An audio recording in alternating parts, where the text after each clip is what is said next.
Nearly 4,000 years before the Battle of Yavin, and 1 millennium after the Great Hyperspace Wars, the Sith would once again surface as a threat to peace and civilization. Exar Kun's fall to darkness coincided with the emergence of a cult known as the Krath, empowered by Sith knowledge and the defection of another young Jedi Knight, Ulic Qel-Droma, to their ranks. When Kun and Qel-Droma joined forces, anointed by the spirits of the Ancients as the new leaders of the Sith, a bloody campaign ravaged the galaxy and sundered the Jedi Order in two.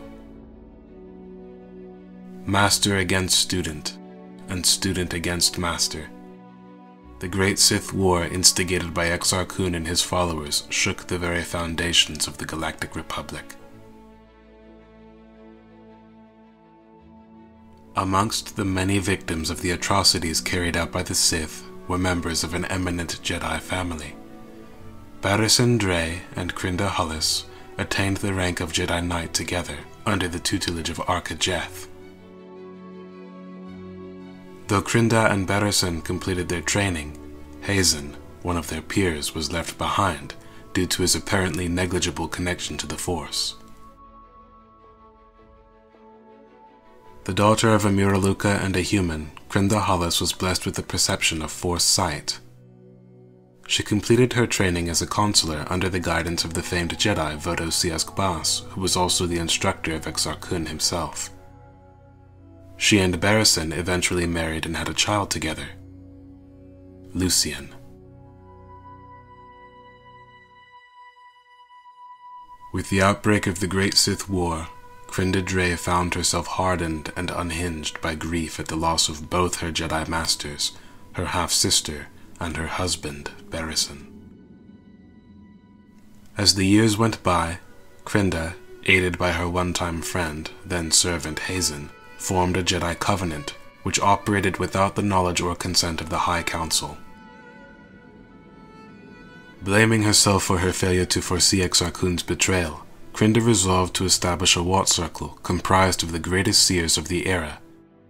They were meant to perceive the shadow points that could lead to the return of the Sith, and take any action necessary to prevent such a catastrophe, ensuring that a war such as the one waged by Exar Kun would never happen again.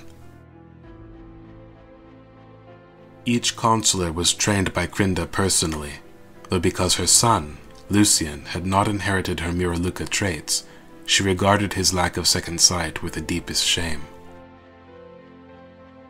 Because of this, Lucien Dre was apprenticed primarily to the disfigured Hazen, and assisted in the duties of the Covenant, which included the hoarding of Sith artifacts, ostensibly for the purposes of security and study. When the Circle had a vision of the return of the Sith led by one of their own students, they summoned their Padawans to the Jedi Tower on Taris, under the pretense of carrying out their knighting ceremony. In truth, each of the students were slain by their respective masters, with the exception of Zane Carrick, the Padawan of Lucien Dre, who managed to escape the massacre. Though Zane Carrick was initially blamed for the murders and forced to go on the run as a fugitive, he continued to undermine the efforts of the First Wat Circle in an attempt to expose their actions. While the truth was eventually brought to light, it came too late to halt the progress of the true mastermind behind the Covenant. Revealing himself as a Sith acolyte and a long-time traitor of those he had appeared to serve, Hazen donned a number of powerful Sith artifacts before making an open bid for the command of the Jedi Order, having usurped the decrepitly ill Crinda Dre as the leader of the Jedi Covenant. As a hysterical and remorseful Crinda died in her son's arms, the Jedi Master Lucien Dre faced his final and greatest test. Forced to confront his inner darkness, pride, and pain, Lucien remained true to the light and of the example set forth by his father. With Zane Carrick's help, Lucien Dre and the Republic fleet defeated Hazen with a well-timed orbital strike, though Dre suffered severe injuries in the process. Comforted by the fact that he could at long last see his future, Lucien Dre established a true Jedi Covenant built upon the untarnished ideals of both his parents, living up to their legacy and dedicated to the preservation of the Jedi Order through whatever tribulations the Order would face with the passage of time.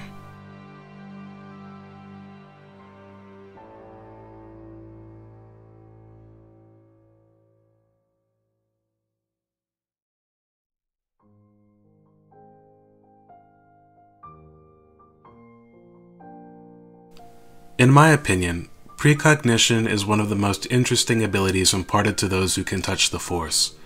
The reason for this is because of how very differently the Jedi and Sith tend to view such glimpses into the future. Part of the reason why Master Yoda first seemed like such a magical old sage was because he had learned to see the future without actually allowing the visions to dominate his life. This is the ideal that all Jedi should really strive for, realistically speaking. In contrast, Sith tend to cling to what they see. They become obsessed with it. In the case of beings like Darth Cognis or Palpatine, all of their efforts are exerted in order to bring about the most favorable set of circumstances that they can envision for themselves. They attempt to shape the possible future they see before them. Such actions are motivated by greed and desire. They run towards the destiny they seek. Others run from the destiny they fear. In the case of Anakin Skywalker, the visions he had of Padme's death started him down the path of darkness in a much more indirect manner. He started out wanting nothing more than to prevent her loss, but wound up becoming the cause of it. While he may have been justified in the beginning, at some point, things definitely changed. He did not simply want power in order to protect his loved ones, but he began to crave power for power's sake. The interesting thing about the First Watch Circle is that they didn't ever really seem to adopt that mentality, at least not as a unit. Where Cognis and Sidious were motivated by ambition, the Covenant's mad quest was motivated by fear. It gives new meaning to Yoda's words to the young Anakin Skywalker. Fear can indeed lead to the dark side. Looking back, the story of Crinda Dray and her Covenant could probably best be summed up by the phrase, "The road to hell is paved with good intentions."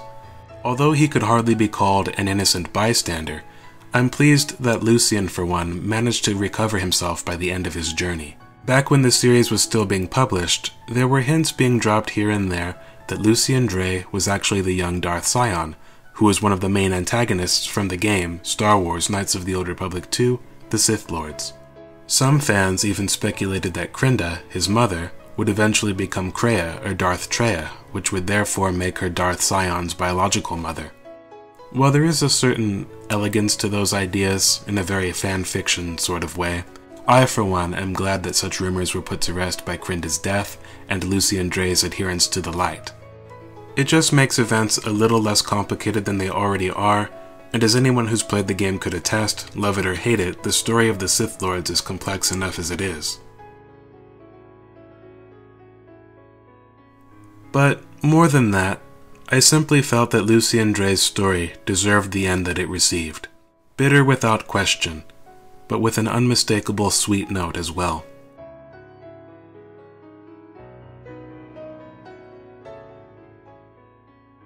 He who fights monsters should see to it that he himself does not become a monster. And if you gaze for long into an abyss, the abyss gazes also into you.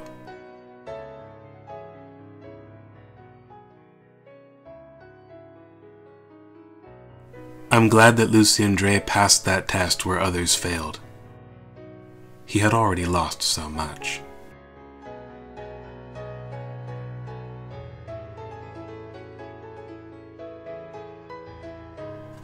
Well guys, that's all I have for you today. While revisiting the series of comics which featured Lucian Dray, I decided that his character was interesting enough to merit his own Star Wars character profile. Now you will see more of him coming up in the near future as he's in one of my planned Versus videos that I'm working on, but for now, that's all you get. Have a nice day guys. Bye.